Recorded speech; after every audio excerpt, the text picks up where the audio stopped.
Komið sæl og þann daginn. Ég vil byrja að þakka Jóhannes eða Bláa naglanum fyrir að gefa mér tækifæri til að koma hérna og kynna rannsóknina sem ég hef verið að vinna undanfarin ár og ég byggi doktorsritgerð mína á. En við höfum verið að skoða þátt svefntruflana og melatónins í áhættunni að þróa með sér krabbamein í blöðruhálskirtli. Og þetta verkefni er samstarfsverkefni Krabbameinsfélagsins, Hjartaverndar, Háskóla Íslands og Harvard Háskóla, þar sem meðhöfundar eru prófessorar í faraldsvæði krabbameins í blöðruhálskirtli og svefnrannsóknum. Þannig að við erum búin að vera með hérna gott teymi sem hefur stutt upp baki á okkur. Já.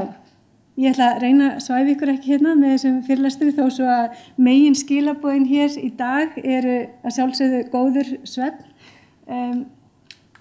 En við bara byrjum að skoða hérna grafið vinstra megin. Hér sjáum við að undanfarna hálfa öld hefur aldursstaðla nýgengi blöðruhálskirtilskrabbameins aukist jafnt og þétt. Dánatíðnin hefur aðeins aukist en ekki að sama skapi og nýgengið. Nú hluti af þessari aukningu má rekja til bættrar greiningar aðferða, þannig að við erum að greina meira sjúkdómnum en áður. En það er ennþá ansi margt sem við vitum ekki í tengslum við orsakir á blöðruhálskirtilskrabbameina.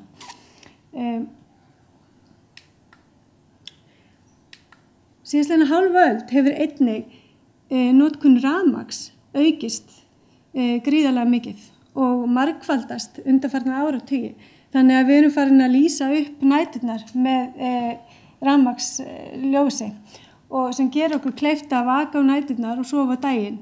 Þannig að ólíkt því sem áður fyrr að maðurinn hefur þróast í árþúsundir með því að aðlagast umhverfi sínu, að þá erum við núna farin að aðlaga svolítið umhverfið á okkar þörfum. Og sem dæmi það að þá eru alltaf 30 eða þriðjungur vinnandi starfsstétta sem að vinna á næturvöktum í Evrópu. Það hefur aðeins verið skoðað hvaða áhrif hefur það að raska svona lífklukkunni þannig að útsetja okkur fyrir birtu að næturlagi og það hefur verið aðalega rannsaka á dýrum og rannsóknir þannig að dýrin hafi verið látin vera í birtu allan sólarhringinn eða undir vægri birtu að næturlagi eða þá það hefur verið líkt eftir svokölluðu svona flugþreytu eða jetlag með því að flytja tímabelti eða flytja alltaf sólarhringinn hjá dýrunum. Og þær rannsóknir hafa sýnt að æxlisvöxtur eða krabbameinsvöxtur eykst hjá þeim dýrum sem eru útsett fyrir svona raskun á lífklukku og einnig virðist að bæla ónæmiskerfið.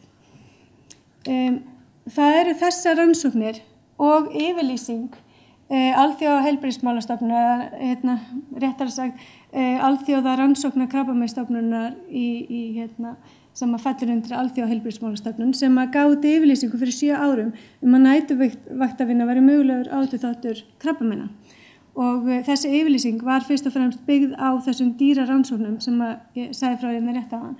En einnig líka faraldsvæði rannsóknir sem sýndi að hjúkrunarfræðingar og flugfreyjur sem unnu á næturvaktum voru aukin áhættu að fá krabbamein í brjósti. En það eru fáar rannsóknir til á körlum á þessum tíma, þannig að það er ekki verið mikið skoðað. Hefur þetta svipuð áhrif á karla og þá til dæmis sem til blöðruhálskirtilskrabbameins, því að það er margt sameiginlegt með þessum tegundum æxlæðis og þau eru bæði hormónatengd. En það að raska svona lífklukkunni hefur líka önnur áhrif á líkaminn. Það bara að vera útsettur fyrir birtu að næturlagi slekkur á framleiðslu melatónins og tökum bara sem dæmi þannig að ef að þið eru til dæmis vakandi á nóttunni eða eru útsett fyrir bláu ljósi eins og frá tölvu eða sjónvarpi að þá sendir þetta bláa ljós frá tölvuskjánum eða sjónvarpinu skilaboð til heilans að það sé dagur og þá byrjar heilin ekki að framleiða, heilaköngulinn ekki að framleiða melatónin. Þannig að hérna útskýrið þetta aðeins betur. Melatónin er framleitt í heilaköngli. Þannig að þetta án að vera þessi hérna er heilaköngulinn cirka fyrir miðjum heila og aftarlega og það sem að Descartes hérna öldum áður taldi að sálin ætti sæti þarna. og það þarf líka að vera myrkur. Þetta oftast á ensku þetta tala um þetta darkness hormón, því þetta bara framleitt í myrkri. Og yfir daginn, hérna sólarhringinn, þá framleiðum við eiginlega ekkert af melatóni. En svona klukkan 10 leyti þá eiga flestir svona byrja að finna fyrir syfju og þá eykst smá saman melatónin framleiðslan í heilaköngunum og nær hérna hámarki 2 til klukkan 2 til 4 á nóttu og fellur svo undir morgun. En ef við erum vakandi hérna yfir nóttina að þá framleiðum ekki neitt af melatóninu. Þannig að það allt í lagi á og til að framleiða ekkert melatonin. En ef að þetta fara að gerast þess kannski eins og við langvarandi næturvaktavinnu fjölda mánuði eða ára, þá getur það fara að veikja ónæmiskerfið okkar að því talið. En melatonin gegnir nokkru mikilvægum hlutverkum og það meðal annars hjálpar okkur að sofna eins og við talaðum áðan. Og það líka öflugt bráðvarnarefni eða antioxidant, þannig að það ver okkur gegn skaðlegum áhrifum, umhverfisáhrifum eins og Ólafur kannski talaði um að það geta ýmis haft áhrif á tjáningu gen okkar, en þetta ver okkur fyrir mörgum skaðlegum áhrifum í umhverfinu. Og það líka beint hemur krabbameinsvöxt í tilraunarannsóknum. Það eflir líka ýmsa þætti í ónæmiskerfinu þegar styrkir ónæmiskerfið. Þannig að við fórum að stað til að byrja með og gerðum svona systematískt eða yfirlit yfir alla það rannsóknir sem höfðu skoðað annarkoð svefntruflanir og vaktavinnu í tengslu við áttunarkrabbamein í blöðruhálskirtli og við fundum einungis svona 16 rannsóknir og meðal þeirra voru til dæmis bara flugmenn, það sem við notum svona sem proxy fyrir næturvaktavinnu og það voru slökkviliðsmenn og það voru menn líka, það hafi verið skoðað svefnlengd hjá japansku körlum og svo framvegis. Þannig að það voru alls 16 rannsóknir sem við fundum og að þessum 16 rannsóknum þá voru 15 rannsóknir sem að bentu til þess að raskun á lífklukku eða gæti aukið áttunarkrabbamein í blöðruhálskirtli. Þannig að við fórum á stað og fengum gögn hjá Hjartavernd sem við gátum stuðst við og það voru yfir rúmlega 2400 karlar sem tóku þátt í öldrunarrannsókninni fyrir cirka 10 árum síðan og það var mjög hátt þátttökuhlutfall og þessi karlar þeir svöruðu ítarlegum spurningalista meðal annars svefntruflanir og gengust undir rannsóknir eins og MRI af heila eða segulómun af heila og skilu inn fyrsta morgunþvægi ásamt því að gangast undir fleiri rannsóknir. Við fylgdum þessu eftir og sáum hverjir greindust með krabbamein í blöðruhálskirtli og hverjir létust úr sjúkdómnum eða af öðrum ástæðum og það náttúrulega er allt dulkóðað þannig að við getum aldrei séð persónugreint neitt í þessum rannsóknum. Við lögðum fram fyrstu tilgáttuna okkar og hún var sú að karlar með svefntruflanir var í aukinni áhættu að greinast með blöðruhálskirtilskrabbamein og þá sérstaklega alvarlegan sjúkdóm og þegar tala alvarlegan sjúkdóm þá erum við að krabbameini vaxið út fyrir hýði á kirtlinum til eitla, aðlagra líffæra eða búið að sá sér til annarra líffæra. Því að það er það sem að kannski við viljum á endanum svolítið sjá hverju munurinn á því að flestir karlar, mjög hátt hlutfall karla þróa með sér blöðruhálskirtilskrabbamein með tímanum en stærsti hluti þessa hóps mun aldrei valda neinum skaða.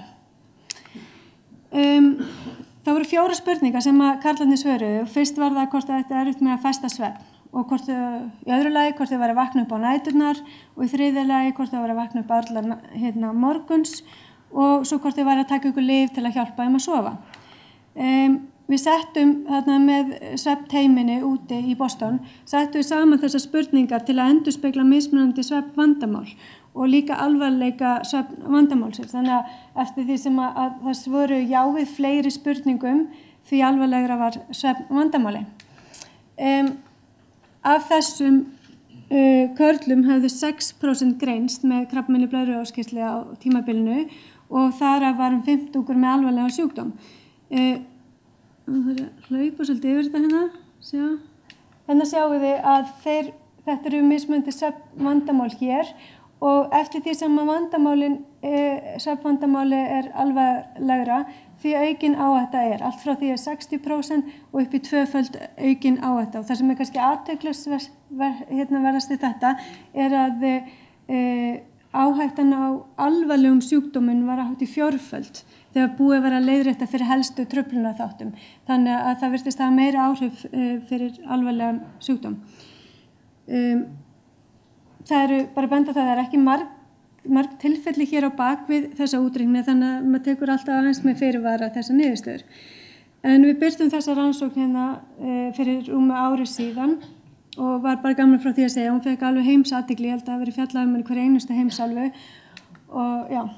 En þá héldum við áfram, en ekki mikil tíma eftir, ég ætla að reyna að hraðspóla yfir þetta, og settum fram aðra tilgátu það að karlar sem væru með lágt melatónín í morgunþægi væru líklegri til að hafa svefntruflanir og þannig aukna áhættu á krabbamein í blöðruhálskirtli.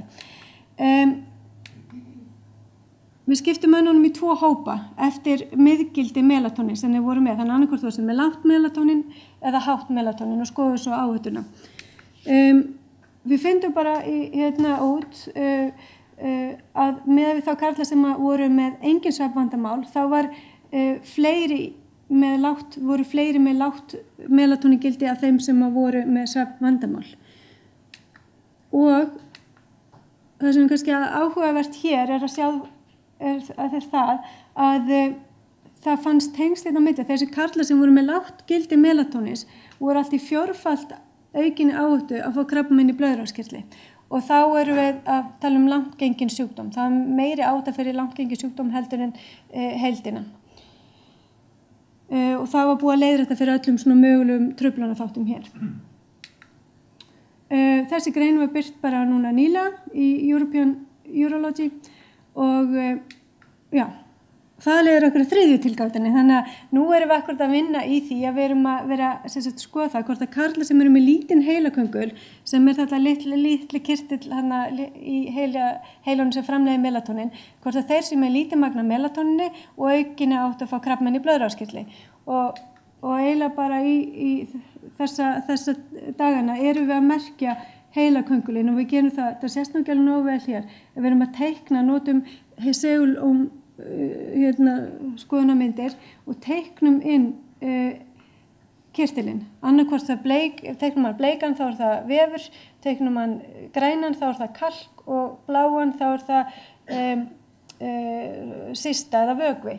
Þannig að við viljum aðgreina vefinn frá öllum vökva og kalki sem finnst líka í kirtlinum. Og síðan skoðum við rúmmál heilaköngulsins, bara tölvan reikna það út fyrir okkur.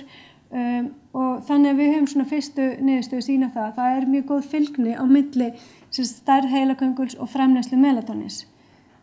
En þannig að við tökum þetta bara saman, þannig að við okkar rannsóknir benda til þess að svefntruflanir og lágt gildi melatóníns mögulega áhættuþáttur fyrir þróun krabbameins í blöðruhálskirtli.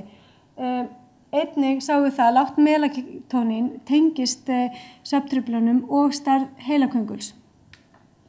En við tökum alltaf svona rannsóknir með fyrirvara, það ekki mörg tilfelli þannig að bak við þessar rannsóknir, þannig að það þarf að endurtaka þessar rannsóknir með öðrum leiðum. Og þessi rannsókn var styrkt af Rannís og Harvard Catalyst Award ásamt fleiri stofnunum sem ég ætla ekki að þylja upp, svo vil ég þakka bara fyrir mig.